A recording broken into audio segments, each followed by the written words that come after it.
തംനെയിലിൽ കണ്ട പോലെ രാവിലെ 4:30 മണി മുതൽ രാത്രി 10 മണി വരെയുള്ള ഒരു സ്റ്റഡി പ്ലാൻ ആണ് നമ്മളുടെ ഇന്നത്തെ വീഡിയോ. ഇതേപോലെ നിങ്ങൾക്ക് ഫോളോ ചെയ്യാൻ പറ്റിയില്ലെങ്കിൽ നിങ്ങളുടേതായിട്ടുള്ള രീതിയിൽ മാറ്റം വരുത്താം. സോ ഗൈസ്, അപ്പോൾ നമുക്കിനി വീഡിയോയിലോട്ട് കിടക്കാം.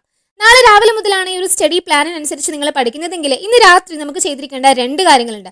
ഫസ്റ്റ് വൺ എന്നത് നാളെ രാവിലെ എഴുന്നേറ്റ് പഠിക്കാനുള്ള സബ്ജക്ട്സ് സ്റ്റഡി ടേബിളിൽ എടുത്തു വെക്കുക. ഒപ്പം ടു ഡു ലിസ്റ്റ് എഴുതുക എന്തൊക്കെ പഠിക്കാനുണ്ട് എന്നുള്ളത്. എന്നിട്ട് ടേബിളിൽ തന്നെ കാണുന്ന രീതിയിൽ അത് വെക്കണം. ഇനി രണ്ടാമത്തെ കാര്യം എന്നത് അലാം സെറ്റ് ചെയ്യുക എന്നുള്ളതാണ്. 4:30 അലാം റിംഗ് ചെയ്യുമ്പോൾ ഇന്ന് വേണ്ട നാളെ പഠിക്കാം എന്ന ഒരു ചിന്ത ഉറപ്പായിട്ടും നിങ്ങൾക്ക് വരും. പക്ഷേ you have to overcome that. എത്ര ബുദ്ധിമുട്ടിയിട്ടാണെങ്കിലും നിങ്ങൾ എഴുന്നേൽക്കുക തന്നെ ചെയ്യണം. അപ്പോൾ ഈ 2 കാര്യങ്ങൾ തലേ ദിവസം സെറ്റ് ചെയ്യുക. അപ്പോൾ അലാം റിംഗ് ചെയ്യുമ്പോൾ നിങ്ങൾ എഴുന്നേറ്റ് മോർണിംഗ് ആക്ടിവിറ്റീസ് ഒക്കെ കഴിഞ്ഞ് ഒരു ഗ്ലാസ് വെള്ളം കുടിക്കുക. പിന്നെ ഒരു 10 മിനിറ്റ് മെഡിറ്റേഷൻ ചെയ്യാനായിട്ട് മാറ്റിവെക്കുക.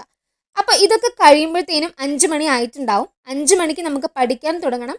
ടു ഡു ലിസ്റ്റ് നമ്മൾ എഴുതി വെച്ചിട്ടുണ്ട്. അപ്പോൾ അതിനനുസരിച്ച് വേണം നിങ്ങൾ പഠിക്കാനായിട്ട്. 5 മണി മുതൽ 6 മണി വരെയാണ് ആദ്യത്തെ നമ്മളുടെ സ്റ്റഡി സെഷൻ. ശേഷം ഒരു 10 മിനിറ്റ് ബ്രേക്ക് എടുത്ത് ബ്രെയിനിനെ ഒന്ന് റീചാർജ് ചെയ്ത് 6:10 മുതൽ വീണ്ടും പഠിക്കാനിരിക്കുക. 7:30 വരെ നിങ്ങൾ അടുത്ത ഒരു സബ്ജക്റ്റ് പഠിക്കാം. പിന്നെ നിങ്ങൾക്ക് സ്കൂളിൽ പോകാൻ റെഡി ആവാം. സ്കൂൾ കഴിഞ്ഞ് എന്തായാലും നിങ്ങൾ 5 മണിക്കൊക്കെ വീടെത്തുമല്ലോ. സോ ഈ 5 to 6 എന്നുള്ള സമയം ഫ്രഷായി ടീ അല്ലെങ്കിൽ കോഫിയൊക്കെ കുടിച്ച് പാരൻസിനോടൊക്കെ സംസാരിച്ച് ഒന്ന് റിലാക്സ് ചെയ്യാനുള്ള സമയമാണ്. എന്നിട്ട് 6 മണിക്ക് നിങ്ങൾ പഠിക്കാനായിട്ട് തുടങ്ങണം. ഈ ഒരു സമയം നിങ്ങൾക്ക് ഹോംവർക്ക് ചെയ്യാനുള്ള സമയമായിട്ട് എടുക്കാം, അല്ലെങ്കിൽ നോട്ട്സ് കംപ്ലീറ്റ് ചെയ്യാനുണ്ടെങ്കിൽ അത് ചെയ്യാം. 7 മണി വരെയാണ് ഈ ഒരു സ്റ്റഡി സെഷൻ എന്ന് പറയുന്നത്. എന്നിട്ട് നിങ്ങൾ 10 മിനിറ്റ് ബ്രേക്ക് എടുക്കാം. ഒന്ന് റിലാക്സ് ആവാനായിട്ടാണ് ഇങ്ങനെ ബ്രേക്ക് എടുക്കാൻ പറയുന്നത്. എന്നിട്ട് വീണ്ടും 7:10 മുതൽ 8:30 വരെ നിങ്ങൾ പഠിച്ച് 8:30 ഡിന്നർ കഴിക്കാം. ശേഷം 9 മുതൽ 9:45 വരെയുള്ള സമയം എന്നത് വീണ്ടും പഠിക്കാനുള്ള സമയമാണ്.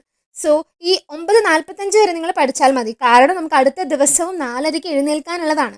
അതുകൊണ്ട് ഉറക്കത്തിൻ്റെ ബാലൻസ് തെറ്റരുത്. അപ്പോൾ പറഞ്ഞതുപോലെ 9:45 വരെ പഠിച്ച് നാളെ പഠിക്കേണ്ട കാര്യങ്ങൾ നോട്ട് ചെയ്ത് ടു ഡു ലിസ്റ്റ് തയ്യാറാക്കി എല്ലാം സെറ്റാക്കി വെച്ച് നിങ്ങൾക്ക് ഉറങ്ങാം. സോ ഗായ്സ്, ഈ ഒരു സ്റ്റഡി പ്ലാൻ നിങ്ങൾക്ക് ഫോളോ ചെയ്യാൻ പറ്റുമെന്ന് കരുതുന്നു. ഈ ഒരു വീഡിയോ നിങ്ങൾക്ക് യൂസ്ഫുൾ ആകുന്നുണ്ടെങ്കിൽ നിങ്ങളുടെ ബെസ്റ്റ് ഫ്രണ്ടിന് ഷെയർ ചെയ്യാൻ മറക്കരുത്. അപ്പോൾ നമുക്കിനി അടുത്ത ഒരു വീഡിയോ ആയിട്ട് കാണാം.